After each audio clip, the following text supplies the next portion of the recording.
गुड़िया, क्या देख रही हो? क्या श्री दीदी का कोई नया वीडियो आया है? हाँ, श्री दीदी कामिका एकादशी की कहानी सुना रही हैं।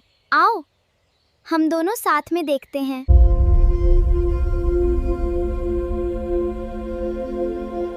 दीदी, अभी मैंने आने वाली एकादशी की कथा के बारे में पढ़ा।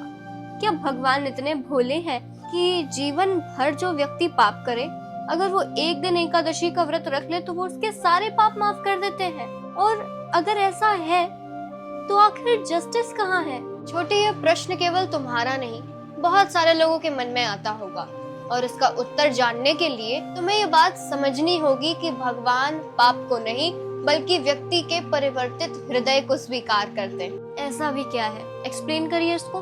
भगवान श्री कृष्ण ने धर्मराज युधिष्ठिर को कामिका एकादशी के बारे में बताया था और कहा था कि इसका व्रत करने से पापों का नाश होता है। पर इसका ये बिल्कुल भी मतलब नहीं है कि व्यक्ति जानबूझ करके पाप करता चला जाए और एक दिन इस एकादशी का व्रत करके अपने समस्त पापों का बोझ उतार फेंके। साथ ही भगवान श्री कृष्ण ने श्रीमद् भगवद गीता में कहा है, अपिचेद सुदूराचारो भजते माम अनन्य भाग, कि अगर कोई भी व्यक्ति अपने जीवन को बदलना चाहता है, अपने पापों से निवृत्ति पाना चाहता है और वो अच्छी दिशा में आगे बढ़ रहा है और कभी उन पापों को नहीं दोहराता है, तो उसके पाप माफ करने योग्य हैं। तो अब समझ आया कि भगवान ने पाप को नहीं, व्यक्ति के परिवर्तित हृदय को स्वीकार किया है।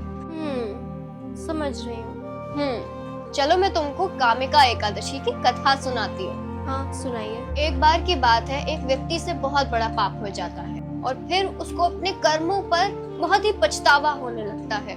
तो वो संतों के शरण में जाता है और पूछता है कि क्या मेरे इतने बड़े पाप करने के बाद भी क्या मुझे क्षमा मिल सकती है? तो संत कहते हैं कि यदि तुम्हें सच में पश्चाताप करना है तो तुम आने वाली श्रावण मास की कामिका एकादशी का व्रत करो और कभी भी उस पाप की तरफ दोबारा मत जाना। अच्छे कार्य करो, जरूरतमंदों की सेवा करो, भगवान लक्ष्मी नारायण की आराधना करो और नाम जप करो। तो जब उस व्यक्ति ने ये सब सुना तो केवल व्रत ही नहीं रखा बल्कि अपने जीवन को ही बदल दिया और इसी कारण से उसके पापों को माफ कर दिया गया और उसको अपने जीवन में एक नई दिशा, अच्छी दिशा मिली। अच्छा, मतलब व्रत रखने से कोई जादू नहीं होगा? बिल्कुल नहीं छोटी। अगर कोई मन में छल, हिंसा, क्रोध, लोभ, मोह रख करके केवल एक दिन भूखा रह जाए तो वो एकादशी नहीं है। तो फिर क्या है?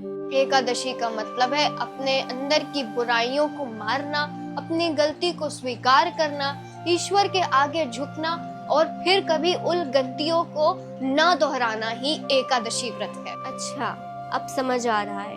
भगवान किसी पापी को माफ नहीं कर देते हैं, बल्कि जो उस चीज के लिए पछताता है और सच में अपने आप को बदलना चाहता है और बदल लेता है तो भगवान उसके पापों को माफ कर देते हैं। हाँ छोटी, हमें भी इससे सीख लेनी चाहिए। अच्छा दीदी, सीख जैसे if my friend is doing something wrong तो मैं उसको छोड़ूंगी नहीं, बट मैं उसको समझाऊंगी कि सही क्या है और गलत क्या है। बहुत बढ़िया छोटी। भक्तों, कामिका एकादशी का यही संदेश है कि भगवान के दर पर क्षमा केवल उसी व्यक्ति को मिलती है जो अपने पाप कर्मों को छोड़कर अपने जीवन में आगे बढ़ना चाहता है।